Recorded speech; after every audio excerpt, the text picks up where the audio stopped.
Bien, me voy a centrar en el final de esta primera exposición que iba a hacer, que todas las legislaciones que han aparecido, pues nuevamente como consecuencia de la directiva europea en ahorro energético, en eficiencia energética y demás, eso se han venido aplicando desde que aparece esa legislación a las viviendas nuevas, ¿no? Pero ¿qué pasa con las viviendas que están construidas, lógicamente, pues con anterior a esa normativa, incluso pues con viviendas que están construidas desde hace pues, más de 30 años, ¿no?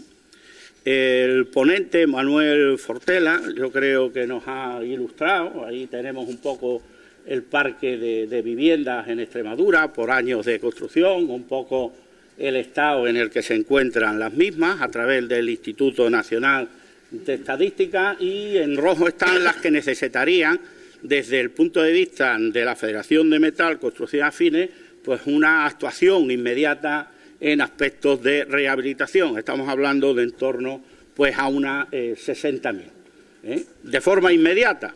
Desde luego estoy de acuerdo con las 300.000. Lo que pasa es que como algo que nos evocaría hacerlo de forma rápida. Bien, la industria de la rehabilitación. ¿Por qué llamamos industria de la rehabilitación? Porque, lógicamente, no solo van a intervenir en la rehabilitación lo que es el albañil, sino que en torno a una rehabilitación pues se mueven pues otros sectores importantes que tienen que aportar pues materiales y tienen que aportar pues tecnología a esa rehabilitación. Por lo tanto, mejorar la vivienda a su entorno y la eficacia energética es una de las prioridades que tiene cualquier rehabilitación. Hay incorporación inmediata de profesionales de difícil traslado a otras actividades, con posibilidades de especialización, lógicamente, como es el caso de los albañiles, soldadores, alicatadores, yesistas. Aquí estamos hablando mucho en el sector de la construcción que, como consecuencia de la caída de la actividad y el desempleo importante que se está produciendo, el trasladar a trabajadores a otros sectores.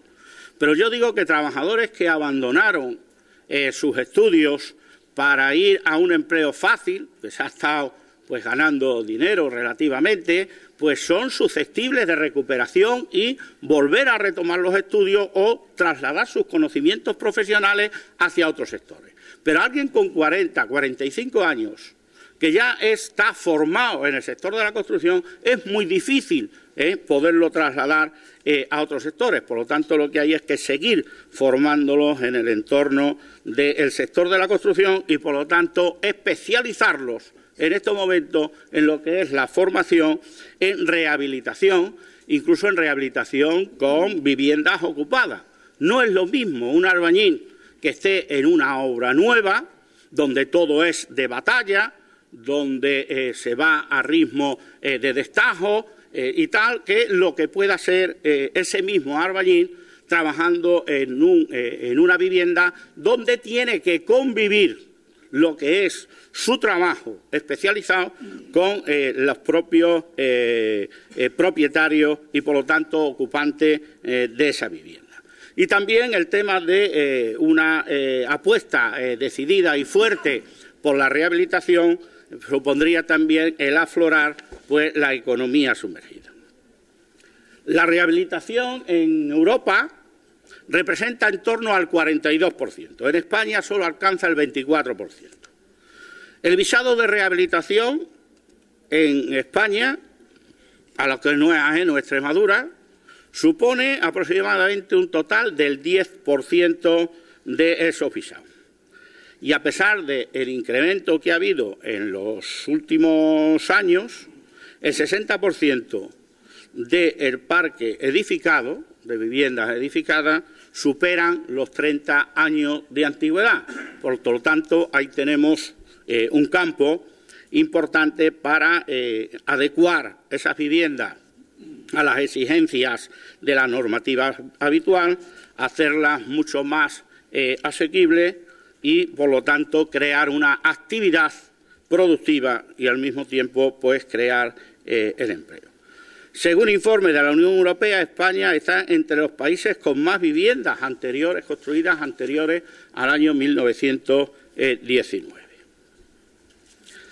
La industria de la rehabilitación daría respuesta a distintos colectivos para favorecer una vivienda digna, temas de accesibilidad con el tema de los discapacitados, se ha dicho aquí, con el tema de los mayores, también jóvenes que podrían adquirir una vivienda con menos costo que lo que es una vivienda nueva y con las ayudas de la Administración para llevar a cabo la rehabilitación, y el tema de accesibilidad, ahorro y eficiencia energética y tal, que supondría también pues para los mayores, porque muchas de estas viviendas lógicamente pues no reúnen las condiciones, calor en el verano, frío en el invierno, por lo tanto el acondicionamiento de esas viviendas. También adaptación a los estándares sobre accesibilidad, normativas sobre ruidos, aislamiento, eficacia energética, etcétera. Ejes de la actuación que consideramos que habría que llevar a cabo. Actuaciones básicas inmediatas, reformas de alcance, normativa de eficacia energética, todo el tema del RITER, y una rehabilitación integral. No solo rehabilitar el tema de las viviendas, sino que había que ir a rehabilitaciones integrales, a rehabilitación de barrios degradados, porque muchas veces el entorno en el que está ese usuario de la vivienda no es atractivo, no existe un pequeño parque infantil, no existe pues otra serie de necesidades que se tienen hoy día, o incluso el barrio socialmente pues está mal visto. Sin embargo, pues ahí habría que hacer una rehabilitación integral, no solo en la vivienda, sino en el entorno, para anclar, seguir anclando pues ocupantes de esas viviendas y hacerlas mucho más atractivas. Impacto sobre el empleo. También se ha dicho, nosotros, por los estudios que tenemos, por cada 1 millón de euros invertidos en rehabilitación, se generarían en torno a 55 contratos entre empleo directo, indirecto e inducido. Coincidimos con lo que decía Manuel Fortela en el sentido de que por cada rehabilitación habría 3 empleos. Lo decía, no es lo mismo cambiar pues una bañera por un plato de ducha y ahí se queda la rehabilitación, sino que, bueno, dentro de la media de lo que podría ser una rehabilitación importante, ese sería un poco pues el componente de generación de empleo. El plan de rehabilitación de lo que era el Ministerio de Vivienda para 2009 y 2012 preveía 12.000 actuaciones de rehabilitación a rehabilitar en Extremadura. Nosotros lo que le pedimos al presidente de la Junta en el mes de mayo, días previos al debate del Estado de la región, en una reunión que tuvimos con él, es que esto se ampliara como mínimo con fondos propios de la Administración regional a 8.000 actuaciones más, para llegar en torno a 20.000 actuaciones en este periodo. Lógicamente, pues ya va a ser imposible porque estamos en el 2000.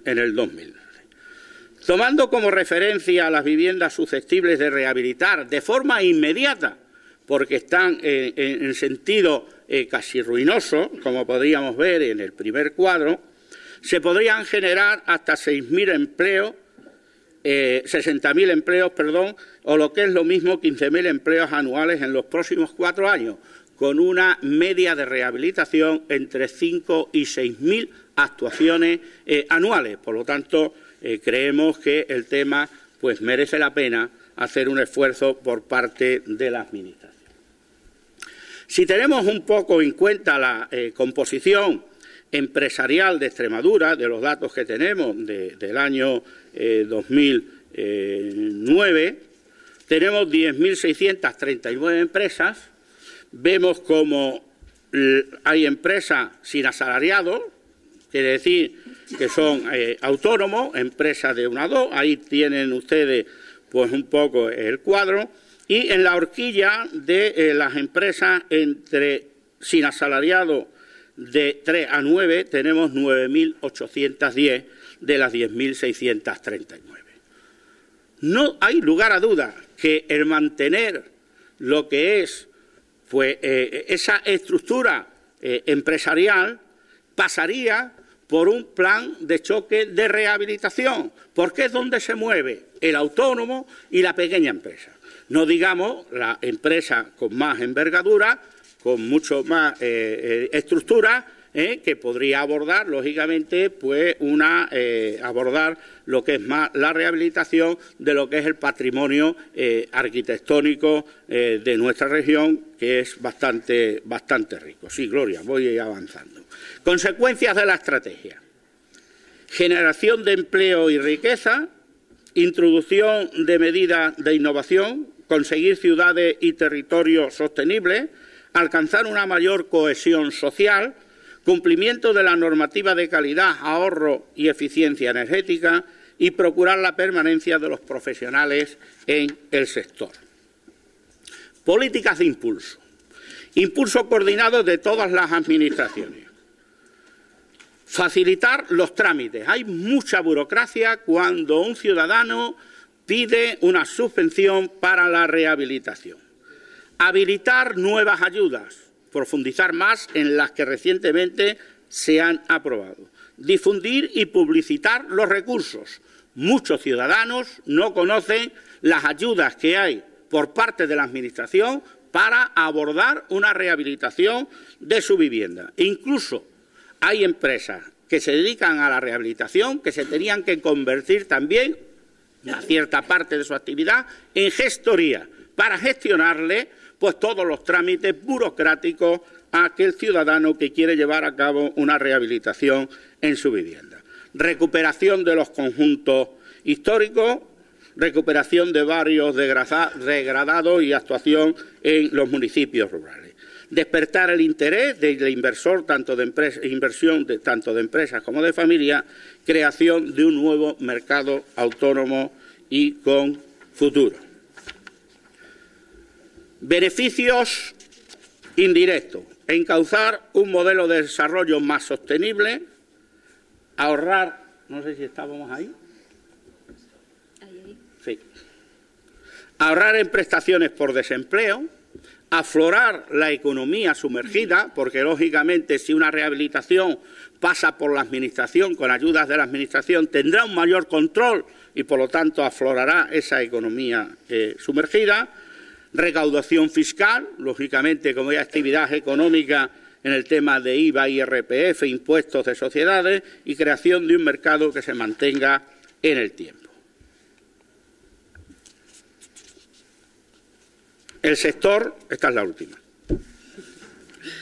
El sector continúa teniendo un importante papel en la economía, el empleo y la actividad productiva. Quien crea que el sector de la construcción, como consecuencia de la crisis financiera, ha terminado, es un error. Va a seguir habiendo que rehabilitar, va a seguir necesitando viviendas nuevas, van a seguir habiendo empresas de la construcción y van a seguir habiendo trabajadores del sector de la construcción. La construcción es un sector que genera empleo rápidamente y con menos inversión. Lo hemos tenido en el desarrollo en el 2009 y 2010 del Plan E. Dinamiza otros sectores industriales, además de los afines, como el siderúrgico, el cementero, también el sector del mueble a la línea blanca, entre otros. La rehabilitación también juega un papel en el cambio del propio modelo productivo en el que estamos apostando Extremadura. Y el sector de la construcción, que ha llegado a tener unos 60.000 trabajadores, se decía alguno de los anteriores ponentes. Creemos que con un impulso de la rehabilitación, con el tema de la inversión en lo que es obra pública y con el tema de la inversión en lo que es infraestructuras sociales, podía estar en Extremadura en torno a 40.000, 50.000 trabajadores. Muchas gracias. Ha ido una uña de caballo.